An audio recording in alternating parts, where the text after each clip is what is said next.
এটা খাইলে আমাদের হাগা হইতে পারে, কারণ আমাদের পেটে এটা শোবে না। এই জঙ্গল খুবই ভয়ানক, এখানে বাঘ থাকে, ভাল্লুক থাকে, আশেপাশে কোনো মানুষ নাই। ওই দেখেন সম্মুখে নাল নাল দেখা যাইতেছে, খেরের মতো দেখা যাইতেছে, ওটা কিন্তু খেরের পালা না, ওটা একটা বিশাল বড় একটা পাহাড়। হ্যালো বন্ধুরা, আমি নজরুল ইসলাম।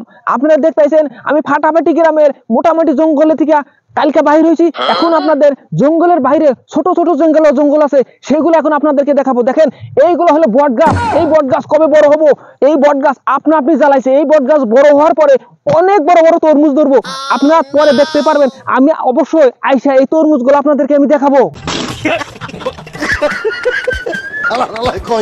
এই দেখতে পাচ্ছেন জিঙ্গা ক্ষেত, এখানে মানুষে আইসা দেখেন চাষাবাদ করে, এটাকে বলা হয় জিঙ্গা ক্ষেত। এই দেশের মানুষ এটাকে জিঙ্গা বলে। দেখেন কি রকম লাইন করে জিঙ্গা গাছে।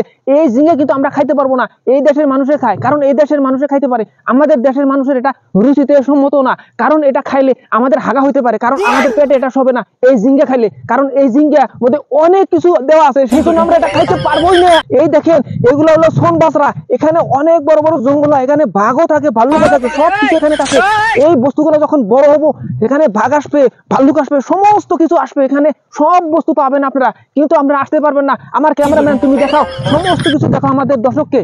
এই জঙ্গল খুবই ভয়ানক, এখানে বাঘ থাকে, ভাল্লুক থাকে, আশেপাশে কোনো মানুষ নাই। যেগুলো মানুষ জঙ্গল মানুষ আছে সেগুলো তার বাড়িতে নিরাপদে আছে। এখানে আমরা খুবই কষ্টকর হয়ে আছি, কারণ এখানে বাঘ আছে, ভাল্লুক আছে।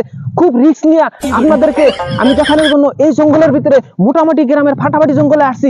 এই জঙ্গলে অনেক কিছু আছে, আমার খুব ভয় হইতেছে, কারণ আমি জঙ্গলের বেশি ভিতরে ঢুকবো না, আমি বাইরে থাকবো। ক্যামেরাম্যান তুমি বাইরে যাও, কারণ এই জঙ্গলের ভিতরে অনেক ভয়ানক জন্তু আছে। দেখেন এখানে অনেক সাপ দেখা যাইতেছে, ভয়ানক জীবজন্তুর পায়ের ছাপ দেখা যাইতেছে, সেই জন্য অত বেশি কথা বলবো না। আমার ক্যামেরাম্যান তুমি আমার পিছনে আসো, সম্মুখে আমরা একবারই এই জঙ্গলের ভিতরে ঢোকা যাবো না, কারণ এই জঙ্গলের ভিতরে অনেক কিছু আছে, আমরা খবর শুনছি, সেই জন্য এই জঙ্গলের ভিতরে আমি আর ঢুকলাম না, কারণ এই জঙ্গলটা খুবই ভয়াবহ।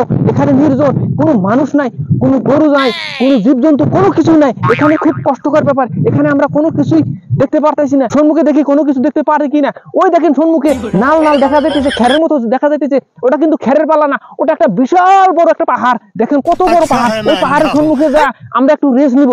দূরে থেকে আপনাদেরকে দেখাইলাম এটা পাহাড়, আসলে এটা পাহাড় না। সম্মুখে আইসা দেখি এটা জঙ্গলা মানুষের ঘর। দেখেন কিরকম তারা ঘর বানাইছে।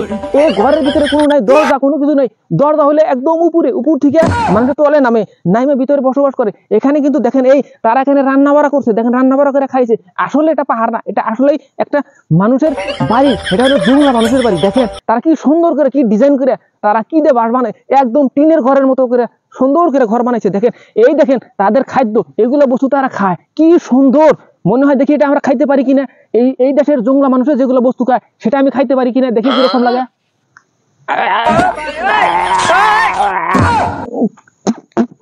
একদম খুবই ঝাল, এটা আমি খাইতেই পারবো না। এ দেশের মানুষের জিভে মনে হয় কিরকম শক্ত, এটা মুখে দেওয়ার সাথে সাথে স্যান করে উঠে যাবে, এটা আমি খাইতেই পারি না। আমার এই ভিডিওগুলো আপনাদের কাছে কেমন লাগে অবশ্যই কমেন্ট করে জানাবেন। যদি ভালো লাগে থাকে তাহলে শেয়ারের মাধ্যমে অন্য বন্ধুদের দেখার সুযোগ করে দিন। আমার এই ধরনের পরবর্তী ভিডিও পাইতে চাইলে আমার এই পেজটি ফলো করে সাথেই থাকুন। সবাইকে ধন্যবাদ এতক্ষণ কষ্ট করে আমার এই ভিডিওটি দেখার জন্য। আসসালামু আলাইকুম।